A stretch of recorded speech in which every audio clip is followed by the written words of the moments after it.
Un garçon noir n'en croit pas ses yeux. Son père laboure le champ depuis 2 jours et 2 nuits. Et pourtant il ne s'arrête toujours pas pour se reposer. Le garçon court vers lui, décidé à l'aider dans sa tâche. Mais son père le réprimande sévèrement. My kids go to school. Pense qu'en faisant le dur, il parviendra à l'éloigner. Mais Carl a déjà vu quelque chose d'impossible à ignorer. Les mains de son père sont ouvertes et ensanglantées. La douleur qu'il ressent pour lui est immense. C'est pourquoi il refuse de partir, en voyant à quel point son fils est compréhensif. Le père, ému, finit par accepter son aide. Mais avant, il lui impose une condition. Don't end up like me. Dans ses yeux se reflète un immense espoir. Il veut que Carl brise les chaînes du destin, qu'il quitte cette terre dominée par les Blancs, et qu'il ne finisse pas comme lui, condamné à servir toute sa vie un propriétaire terrien. Pourtant, une fois adulte, Carl n'arrive pas à entrer à l'université. Tout semble indiquer qu'il suivra le même chemin, devenir un simple métayer. Mais son père refuse d'accepter ce destin, et décide de l'envoyer dans l'armée. Avant son départ, il lui donne un conseil plein de sagesse. La vie ne sera jamais un chemin facile. Tu peux échouer, mais ne perds jamais ta volonté. Tu peux être déçu, mais ne sombre jamais dans le désespoir. Ce que personne n'imagine, c'est que ces paroles de son père finiront par changer la vie de Carl. Avec les espoirs de son père gravés dans son cœur, Carl s'engage, plein d'enthousiasme, dans la marine américaine, rêvant de prouver sa valeur. Mais à peine arrive-t-il à la caserne, qu'il découvre que ses rêves sont loin de la réalité. Dans la marine américaine des années 1950, les hommes noirs ne peuvent effectuer que les tâches les plus humbles, travailler en cuisine comme cuisinier, ou servir comme assistant des officiers, sans aucune possibilité d'avancement. La réalité brise ses illusions. Même certains camarades noirs se moquent de lui. Big future.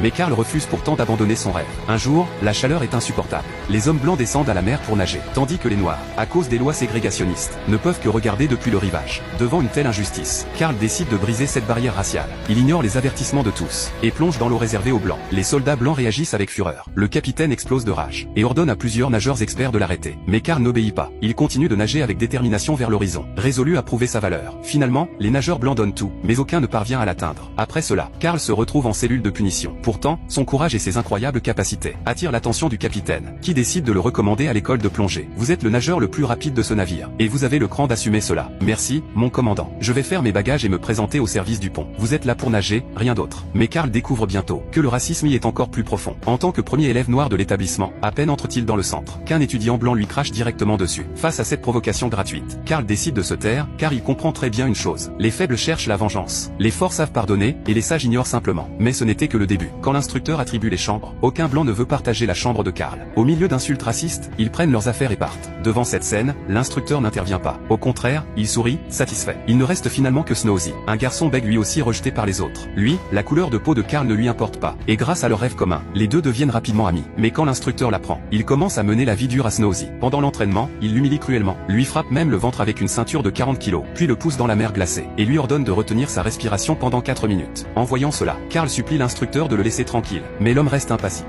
What are you, Cookie, some kind of goddamn hero?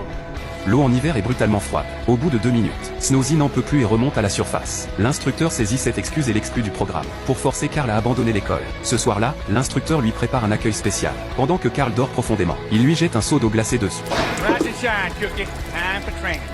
Puis il utilise un tuyau haute pression, sous prétexte d'un entraînement spécial, pour le torturer sans répit. Il essaie de le faire craquer par l'épuisement. Mais Carl résiste, tel un combattant indomptable, supportant chaque punition en silence, sans prononcer une seule plainte. Il sait très bien que tout cela n'est qu'obstacle sur sa route. Plutôt que de maudire l'obscurité, il préfère avancer avec sa propre lumière. La vie ne consiste pas à attendre que la tempête passe, mais à apprendre à danser sous la pluie. Et le plus incroyable, c'est que malgré les tortures nocturnes, pendant la journée, Carl exécute chaque entraînement à la perfection. Il se tient droit, le regard ferme, et réalise chaque exercice de manière impeccable. Même l'instructeur ne peut lui trouver aucun défaut. Peu après, l'équipe de plongée affronte sa première vraie épreuve. Mais à peine commence-t-il, que 2 élèves ont un accident. Le navire coulé qu'ils doivent réparer commence à glisser vers une fosse plus profonde. Et pour aggraver les choses, le réservoir d'oxygène de l'un d'eux se retrouve coincé dans la coque, les laissant incapables de s'échapper. À ce moment-là, Carl, qui a déjà revêtu son équipement de plongée, se porte volontaire. Quand il arrive à l'intérieur du navire, l'épave glisse à nouveau. La structure commence à s'effondrer. L'un des plongeurs panique, abandonne son camarade coincé, et fuit, terrifié, vers la surface. Elle coule. Reviens ici. Et, Rock, reviens ici. Je ne vais pas mourir, Rock. Je me tire d'ici. La mission de sauvetage revient finalement à Carl. Mais le plongeur coincé est déjà en train de perdre connaissance. Et le navire continue de sombrer vers l'abîme. À cet instant critique, Carl garde un calme absolu. Il lui change son réservoir d'oxygène, et parvient à le sauver au dernier moment. Pourtant, lors de la cérémonie de reconnaissance, la médaille de héros finit sur la poitrine de l'homme blanc qui a fui. Personne ne mentionne le courage de Carl. Tout ce qu'il a risqué devient des applaudissements pour un autre. Mais il ne peut ni protester, ni remettre en cause, ni même montrer son mécontentement. Car le commandant de l'école avait donné un ordre clair sur son territoire. Aucun noir ne pouvait recevoir d'honneur.